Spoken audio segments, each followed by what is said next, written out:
Hello, Chris. As you may recall, I've been in the process of playing through all 4 3D console games in the Legend of Zelda series. So now I have Zelda on the brain. And one of the things that I've been thinking about is the prospect of a Zelda movie. Cue extended rant now. Over the past 10 years, the industry has seen a lot of big-budget superhero films, and over the next few years, they'll see even more. Now, right now, these are some of the biggest films in the industry, but I think that eventually Hollywood is going to get tired of picking the carcass of the comic book industry and move on to the fastest-growing entertainment industry in the world, video games. Now, there are some video game movies already, and some are in development. There's a Resident Evil movie this year, as well as a Prince of Persia movie. But they just haven't really taken off yet in the way that comic books did, and I think that's going to happen pretty soon. So over the past 5 or 6 years, there have been websites and blogs speculating about the potential for a Legend of Zelda movie. To be perfectly honest, I don't know why no one has tried to do this yet, but I do know why they shouldn't try to do it. I think a Zelda movie is a terrible idea. And here's why! Most video games today have 2 components, game and story. There are 2 main ways you can make a video game with a story. You can start with the game content and use the story as a framing device to tie all of the game content together into a cohesive whole, or you can start with a story and then shove little bits of game into it. Most RPGs, like the Final Fantasy games and Golden Sun, my favorite RPGs, do the latter,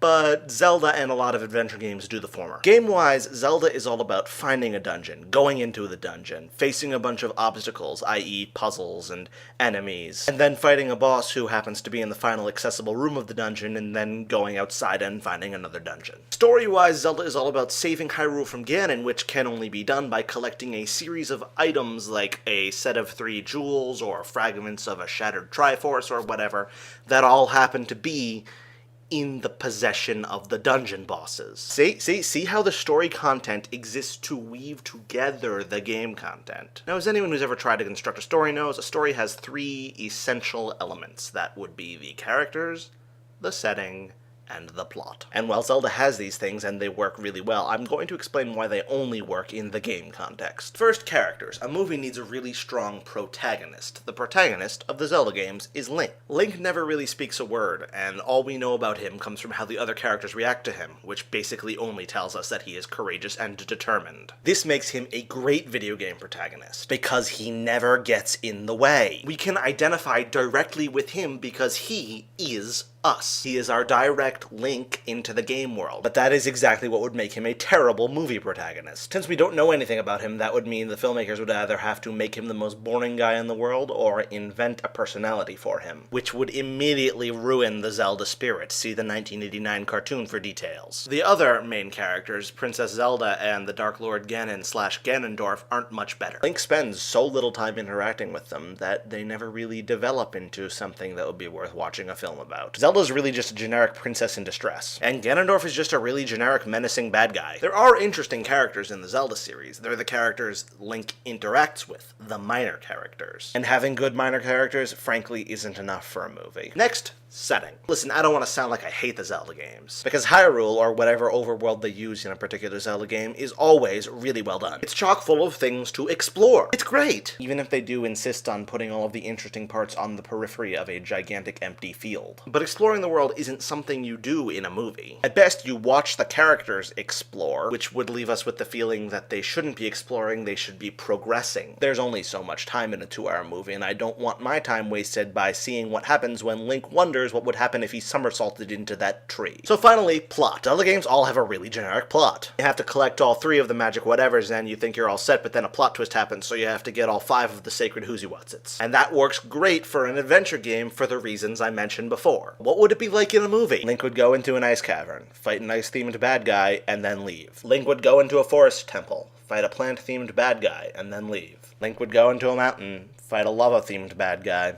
and then leave. Sure, it would probably look cool and be a special effects bonanza, but there would be absolutely no meat to the story. I want meat! Of course, you could forego that sort of plot and do something original, but then the fanboys would complain that it's just not Zelda, and they'd be right. I think it's pretty clear that the core elements of the Zelda story are built around the gameplay, and the reason it works so well together is because it's in a game. So if they were to take those elements out of the game context and try to do them in a movie context, it would be pretty bad. But anyhow, that's the end of my rant. Chris, I shall see you on Saturday, and hopefully my next video will be a song and not a rant like my last few videos have been.